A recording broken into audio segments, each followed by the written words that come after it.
Here's how we went away camping for 6 nights and only spent $54. Hey guys, it's Kate, and Josh and I are just driving back from a 6-night trip to New Hampshire where we went camping for New Year's Eve weekend, and we had an awesome trip.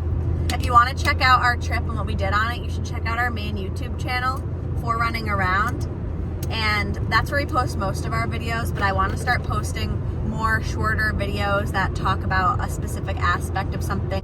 So we went camping and we stayed at a Cracker Barrel for 2 nights. We stayed at a Kittery Trading Post. We stayed at the entrance of a forest road. And then we also stayed at a campground for 2 nights. The campground that we stayed at is called Hancock Campground, and it's near Lincoln, New Hampshire. And we've stayed there before, and it's one of only 2 national forest campgrounds in the state of New Hampshire that are open all year round. And because we went in the winter, this was one of the only 2 national forest campgrounds that were open at this time. And so we always like going there, and it's $27 a night, and we stayed there for 2 nights, so it was $54. And then all the other places we stayed were free. We're just stopping on our way back to Wacoco now, and also it's a lot easier for us to stop and stay in parking lots and things like that because we have our truck camper now, and we got this in March of 2023. But before we had our truck camper, I have camped in my Subaru Crosstrek in a Cracker Barrel parking lot before by using an inflatable mattress in my sleeping bag and window covers, and we've also stayed at many free sites in Josh's old 4Runner, and we really like doing that. And we just really prioritize finding and staying at free campsites, and we will either stay inside of the car or in the roof tent on the 4Runner when we had that. But now that we have the truck camper, it's a lot easier, and we can really do it in any season because we have a heater. So it really makes a huge difference. There are definitely ways to go camping with any kind of gear for really cheap or free in any season. When we stayed at the Hancock Campground, which was the $27 a night one, the one we paid for, we did see a handful of tents there where people were staying outside in their tent. So it's definitely possible to do that as well, but it's a whole lot easier in our truck camper for sure. When you go to a Cracker Barrel, you should buy some food there, so we always go into the store and get something to eat when we're there. But we have to buy food anyway on our trip, and we don't normally go out to eat too much. We usually cook a lot of food, but Cracker Barrel is actually super affordable, and I think I'll make another video about why I like staying at Cracker Barrels so much. And honestly, I like staying at Cracker Barrels more than I was expecting to like staying at them.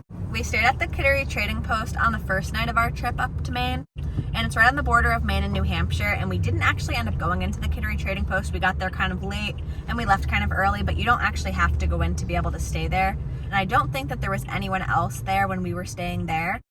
But in the morning when we left, there were a bunch of cars in the parking lot, even though the store wasn't going to open for another 30 minutes or so.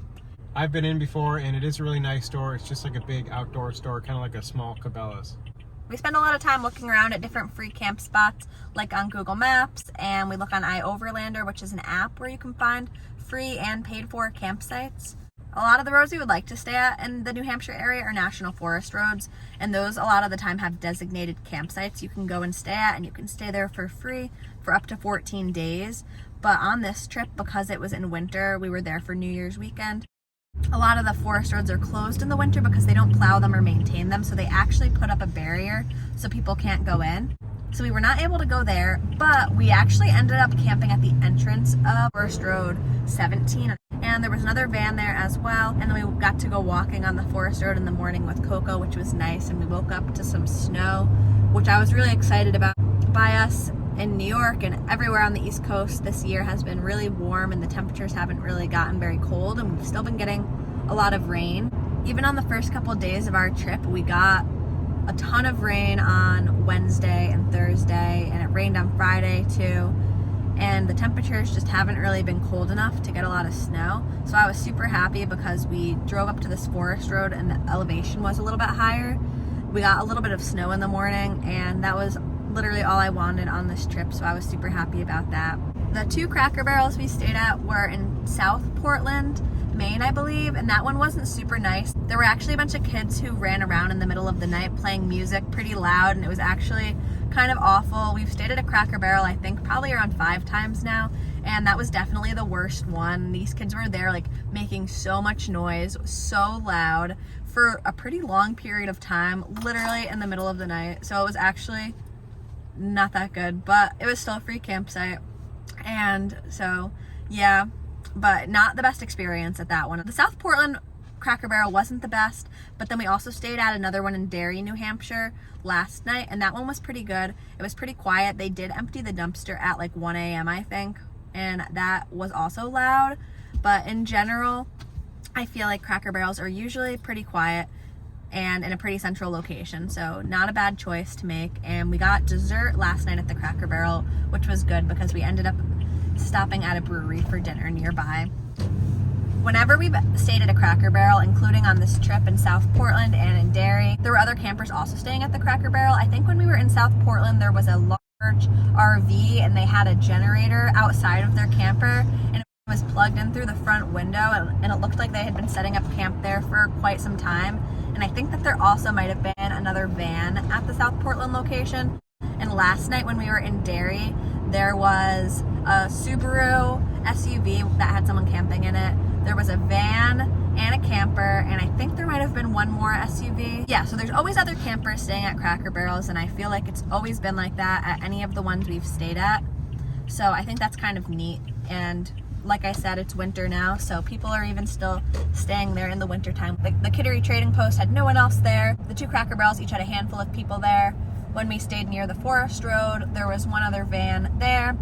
And then at Hancock Campground, we actually stayed at Hancock Campground last New Year's as well for a couple nights, and I feel like it's always super busy. I'm pretty sure it's like 1.5 miles from Loon, so if you like skiing, people stay there and then can go skiing. And there's also just a ton of hiking, and it's right near downtown Lincoln, so there's really a lot to do in the area. So definitely a really good place to go camping in the winter and in the summer in general, so we like it there.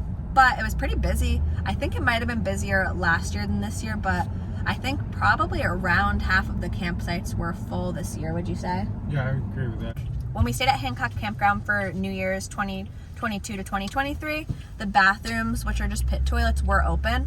But this year when we were there, 2023 to 2024, the pit toilets were not open, and there were just porta potties open, which is fine, but just like something to note. And there were a couple water pumps so you could fill up your water, and we bring a 5-gallon jug of water that we fill up our water bottles from, and it has a water pump in it. And we had just finished using all of our water, so we were able to refill it there, which was nice as well.